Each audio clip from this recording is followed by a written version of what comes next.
Hi friends, आज है मेरी प्रेगनेंसी का डे 14 और 8 मंथ चल रहे हैं मेरे। तो अब आपको पता है कि थर्ड ट्राइमेस्टर में पेट और बॉडी वेट सब इतना ज़्यादा होता है कि पेल्विक प्रेशर इतना ज़्यादा पड़ता है कि रात में नींद आना मुश्किल हो जाता है। तो रात के बज रहे हैं 3 और आप मेरी हालत देख ही रहे हो। मुझे बार बार वॉशरूम जाना पड़ रहा है और इतना ज़्यादा दिक्कत होता है चलने में कि क्या ही बताऊँ आपसे। मतलब नींद आती ही नहीं है। पूरी कोशिश कर ले इंसान सोने की, फिर मैं 4 बजे से उठ के इधर उधर अपना पानी पिया और वॉशरूम गई, फिर वापस से सोने की कोशिश करती हूँ बट नींद नहीं आती है। खैर बट फिर भी इंसान कोशिश तो करता है कि क्या पता एक बार नींद आ जाए। तो मैं वापस से सोने की चली जाती हूँ। फिर उसके बाद से मैं सुबह ही उठ के झाड़ू पोछा कर लेती हूँ क्योंकि अब नींद तो आ नहीं है। तो मैंने सोचा कि सोने से अच्छा है कि मैं काम पे ही लग जाऊँ। फिर मैंने अपना सारा काम किया। फिर उसके बाद मैं अपनी डेली डाइट पे चली जाती हूँ, जो कि आज सुबह मॉर्निंग में पानी लिया क्योंकि पानी आपको हाइड्रेट करता है। फिर उसके बाद फिर मैं चना सलाद लेती हूँ। चना सलाद में आजकल मैं कॉर्न भी ऐड कर रही हूँ क्योंकि कॉर्न में बोला गया कि सीजनल है तो आप खा सकते हो। बारिश के सीज़न में कॉर्न अच्छा लगता है और ब्रेकफास्ट में बहुत ही अच्छा आता है। मैं एक्सरसाइज़ बहुत ज़्यादा नहीं करती हूँ क्योंकि मुझसे तो नहीं हो पाता है, क्योंकि इतनी बार सीढ़ियाँ मुझे चढ़नी पड़ती हैं। मेरा रूम ऊपर है तो सीढ़ी चढ़ती ही मुझे लगता है इतनी सारी एक्सरसाइज हो गई है।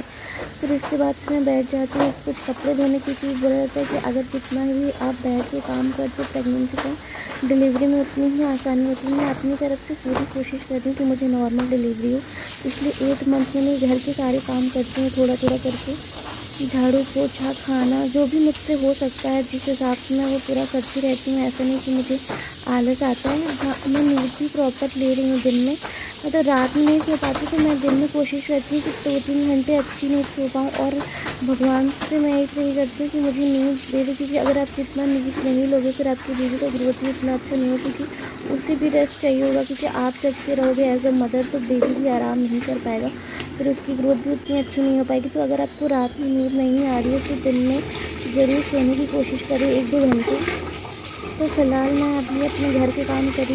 ये 6-7 मंथ तक मैंने बाहर के भी काम किए। बाहर के काम मतलब मैं एक आर्टिस्ट हूँ तो मैं जो भी अपना ऑर्डर लेती थी उसको ज़रूर कंप्लीट करती थी। मैंने सारा ऑर्डर कंप्लीट करके अब लास्ट मंथ आ गया तो मैंने सारे काम अपने बंद कर दिए और साथ साथ मैं थोड़ा बहुत पढ़ाई भी करना शुरू कर दिया है क्योंकि एग्ज़ाम्स आने वाले हैं।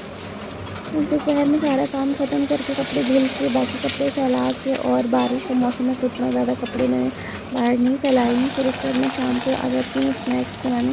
स्नैक्स में आज बहुत दिन बाद पापड़ और चिप्स निकाले गए हैं और चाय के साथ। मैं चाय नहीं पीती, मैं चाय बाकी घर वालों के लिए हमेशा बनाती हूँ लेकिन कभी भी चाय नहीं पीती हूँ। फिर मैं अपने डेली डाइट पे पनीर और छेना खा लेती हूँ क्योंकि मेरा पनीर डाइट बहुत कम था, डॉक्टर ने ऐसा बताया था मुझे, तो मैं वो कंप्लीट करती हूँ। डिनर ख़त्म किया दही और खिचड़ी के साथ और बर्गर के साथ। मिलते हैं नेक्स्ट ब्लॉग में।